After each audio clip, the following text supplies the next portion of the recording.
किसी भी फुटेज को या कोई भी एसेट को इंपोर्ट करने के बाद अगर आप उसको नीचे कंपोजिशन में रखते हैं तो आपके पास बाय डिफ़ॉल्ट कुछ प्रॉपर्टीज़ उसकी मौजूद होती हैं जो कि मेजरली ट्रांसफॉर्म की प्रॉपर्टीज़ होती हैं। ये बिल्कुल वैसा ही है जिस तरह से हमने एडोबी प्रीमियर प्रो में इफ़ेक्ट कंट्रोल विंडो के अंदर कुछ प्रॉपर्टीज़ से हमने वैल्यूज़ चेंज करके उनको देखा था, जिसमें पोजीशनिंग वगैरह शामिल थी।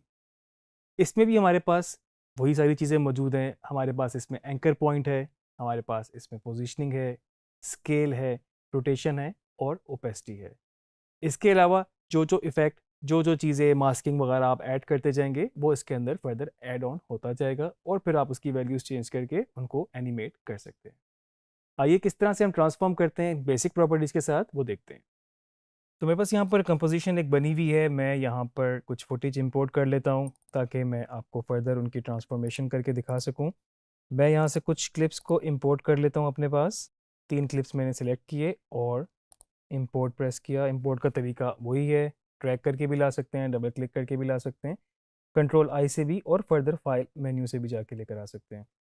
तो इस वक्त मेरे पास यहाँ पर 3 फाइल्स इसकी प्रोजेक्ट विंडो में आ चुकी हैं और अगर मैं उनमें से इस फाइल को यहाँ पर ड्रैग करता हूँ तो आप देख सकते हैं यहाँ पर आपके पास टाइमलाइन की तरह यहाँ पर इसमें ऐड हो गई है, जिसमें इसकी ड्यूरेशन भी आ रही है।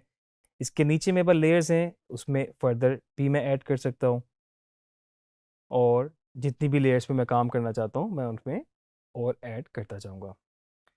अब आप देख सकते हैं मेरे पास यहाँ पर एक ये लेयर है और मेरे पास एक ये लेयर है। इसके साथ एक छोटा सा मेरे पास ये एरो है जो कि एक इसका ड्रॉप डाउन मेन्यू है।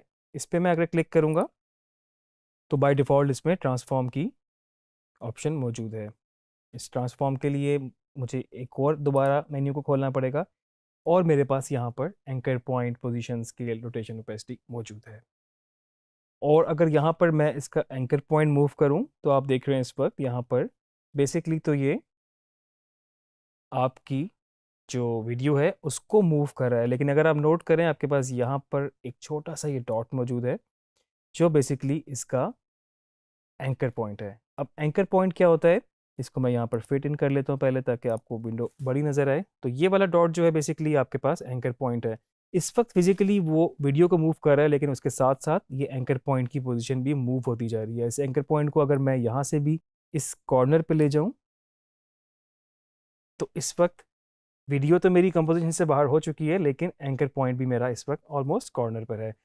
तो एंकर पॉइंट बेसिकली क्या होता है कि एक ये सेंटर पॉइंट होता है या फिर आप और इसको साइंटिफिकली कहें तो ये फलक्रम पॉइंट होता है जिसकी बेस पर, एक सेंटर पॉइंट की बेस पर चीज़ मूव करती है। मिसाल के तौर पे अगर उसको हमने रोटेट करना है, अगर वो सेंटर में है तो वो सेंटर के हिसाब से रोटेट होगा। अगर वो एच पर है तो वो एच को सेंटर पॉइंट पकड़ के और उसके हिसाब से उसको मूव करेगा। इसकी बेहतरीन एग्जांपल ये है कि जिस तरह कि ये मेरा बाजू है, अगर मैं इसको यूं रोटेट कर रहा हूँ तो इसका जो एंकर पॉइंट या इसका जो सेंटर पॉइंट है जहाँ से ये रोटेट हो रही है वो ये मेरी कोहनी है। तो आप देख रहे हैं कि मैं इसको जब रोटेट करूँगा तो वो इसके हिसाब से मूव होगी, जब वो पोजीशन वाइज ही मूव होगी तो बेसिकली इसके हिसाब से मूव होगी। तो ये इसका एक सेंटर पॉइंट है या फिर इसका एंकर पॉइंट है। इसी तरह आपने एंकर पॉइंट अगर इसका मूव किया और अगर आप इसको यहाँ से रोटेट करेंगे तो आप देख सकते हैं कि इस वक्त ये इसके हिसाब से इसको मूव कर रहा है, इस पॉइंट के हिसाब से। और फर्दर इसको आप चाहें तो फिर पोजीशनिंग से वापस इसको अपनी जगह पे लेकर आ सकते हैं।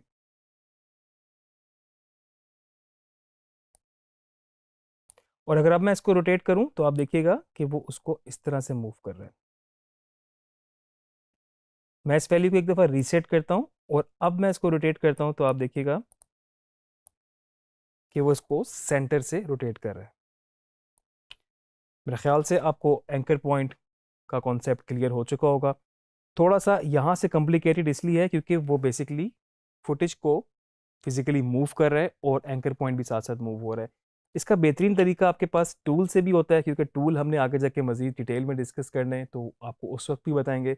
लेकिन यहाँ पर मेरे पास इस वक्त एंकर पॉइंट को समझाने के लिए ज़रूरी है कि मैं आपको कम से कम ये वाला टूल बता सकूँ जिसका नाम है पैन बिहाइंड टूल या फिर एंकर पॉइंट टूल। अगर मैं इसको यहाँ से सिलेक्ट करूँगा और आप देख सकते हैं इस वक्त मेरा जो एंकर पॉइंट है वो यहाँ पर है। अब मैं इसको मैनुअली जहाँ पर भी चाहूँ मूव कर सकता हूँ। अगर मैं उसको यहाँ इस पॉइंट पे मूव कर देता हूँ और अब मैं उसको अगर रोटेट करूँ तो आप देख रहे हैं कि वो उस वक्त पॉइंट बदल चुका है।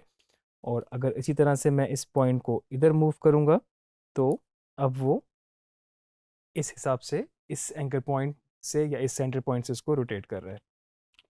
प्रॉपर्टीज़ को फिर से रीसेट करता हूँ। एंकर पॉइंट के बाद मेरे पास यहाँ पर है पोजीशन। आप देख सकते हैं कि मैं इसके एक्स एक्सिस और वाई एक्सिस दोनों को चेंज कर सकता हूँ। और जैसे ही ये लेयर ऊपर हुई और पीछे इसके और जो चीज़ थी, दूसरी लेयर थी जो कि ये लेयर है, इसको यहाँ से मैं ऑफ करके देख सकता हूँ तो आपको वो लेयर नज़र आनी शुरू हो गई है। पोजीशन के बाद मेरे पास यहाँ पर स्केलिंग की ऑप्शन भी मौजूद है और आप इसकी स्केल भी कर सकते हैं। अगर आप यहाँ से इसको अनचेक कर देंगे तो ये प्रोपोर्शन ख़राब कर देगा आपकी। अगर आपको इस तरह से करना हो किसी जगह पे पर्पसली तो आप इसको ऐसे भी एक्स और वाई एक्सिस पे हाइट और विड्थ दोनों को अलग अलग कंट्रोल कर सकते हैं। अगर आप इसको चेक रखेंगे तो फिर इस वक्त ये दोनों को प्रोपोर्शंस में ही बढ़ाएगा या फिर कम करेगा।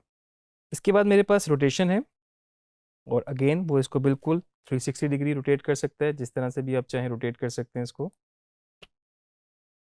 और फिर उसके बाद लास्ट में मेरे पास इसकी ओपेसिटी। ये बिल्कुल वही चीज़ें हैं जो एडोबी प्रीमियर में थी, लेकिन इसमें इसकी थोड़ा सा इंटरफेस डिफरेंट है। और आप देख सकते हैं कि ज़रा वैसे भी उसको कंट्रोल करना उसके हिसाब से थोड़ा सा कॉम्प्लिकेटेड है। यहाँ पर वैल्यूज़ के साथ मैनुअली भी आप कर सकते हैं, ये सिलेक्शन टूल के साथ आप जो भी जिस चीज़ पे भी काम करना चाहें। अगर आप स्केलिंग पे जाएंगे तो आपको यहाँ से स्केलिंग और साथ में शिफ्ट प्रेस करना पड़ेगा ताकि प्रोपोर्शन ख़राब ना हो। और इसी तरह से आप बाकी रोटेशन वगैरह पे भी काम कर सकते हैं, जिसके लिए आपके पास अलग से टूल मौजूद है। इन वैल्यूज़ को रीसेट करता हूँ, इस लेयर को ऑफ करता हूँ। नीचे मेरे पास जो लेयर है आप वो देख सकते हैं कि वो इस वक्त एक ज़बरदस्त सीन है आपके पास। और इसको अगर मैं क्लिक करूँ साथ में इसकी ट्रांसफॉर्मेशन में जाता हूँ, क्योंकि ये मैं इसलिए कर रहा हूँ क्योंकि ये एक्चुअली आपकी कंपोजिशन सेटिंग से बड़ी फुटेज है।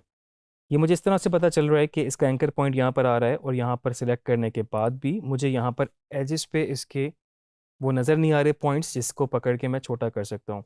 मैं यहाँ से मेरे पास डिस्प्ले मैंने फिट किया हुआ है, अगर मैं चाहूँ तो इसको यहाँ पर कम कर दूँ। अब देखें, आप मुझे ये नज़र आ रहे हैं जिसकी मैं बात कर रहा था।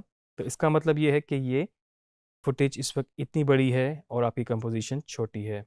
तो ऑब्वियसली इसको सेट करने के लिए मुझे यहाँ से इसको स्केल डाउन करना पड़ेगा और मैं स्केल डाउन करके इसको इसके अंदर फिट इन कर सकता हूँ। एक्चुअल वैल्यू 50 पे करूँगा तो ये हो जाएगा। यहाँ से मैं इसको फिट करूँगा तो इस वक्त एक्चुअल जो साइज़ है इसका कंपोजिशन का वो आपको फुल स्क्रीन में फिट इन दिखाएगा। सेम इसकी वही प्रॉपर्टीज़ हैं, एंकर पॉइंट वगैरह सब कुछ बिल्कुल सेम है। आपको जिस तरह से किसी पे काम करना हो, एनिमेशंस में आपको एंकर पॉइंट का बड़ा ख्याल रखना पड़ता है। जहाँ पर मूवमेंट होती है तो वो आपको सेंटर पॉइंट, वो एनिमेशन के लिए एंकर पॉइंट आपको देना पड़ता है और आपको फर्दर प्रिंसिपल्स का भी ख्याल रखना पड़ता है। तो ये हमारे पास जो इस वक्त चीज़ें हैं वो बेसिकली इफ़ेक्ट कंट्रोल विंडो हमारे पास प्रीमियर की तरह नहीं है, लेकिन हमारे पास उसी क्लिप के नीचे उसकी बेसिक प्रॉपर्टीज़ मौजूद हैं। अगर आप इस पर फर्दर कोई इफ़ेक्ट या और चीज़ें भी अप्लाई करेंगे जो कि मास्किंग भी हो सकती है, तो वो भी बेसिकली आपके पास यहाँ पर नीचे ऐड होती जाएंगी। इसमें इफ़ेक्ट कंट्रोल विंडो भी है और उसमें जब आप इफ़ेक्ट लगाते हैं तो आपके पास टिपिकली उसी इफ़ेक्ट का कंट्रोल आपको उसी विंडो में मिलेगा। तो ये थी हमारे पास कुछ बेसिक प्रॉपर्टीज़ जो बाय डिफ़ॉल्ट हर क्लिप के अंदर, हर इमेज के अंदर आपको मिलेंगी। आप इस तरीके से इसको ट्रांसफ़ॉर्म कर सकते हैं। डिफरेंट ज़रूर है प्रीमियर से, लेकिन चीज़ें वही हैं, वही स्केलिंग है, वही पोजीशनिंग है और वही रोटेशन है, ओपेसिटी वगैरह भी सब चीज़ें वैसी हैं। इसको ट्राई करें ज़रूर, इसका प्रैक्टिस करें, डिफरेंट चीज़ों को डिफरेंट जगहों पे प्लेस करके देखें, मैक्सिमम लेयर्स ऐड करें, क्लिप्स ऐड करें, आपकी प्रैक्टिस बेहतर होगी। नेक्स्ट लेक्चर में और चीज़ों के ऊपर बात करेंगे।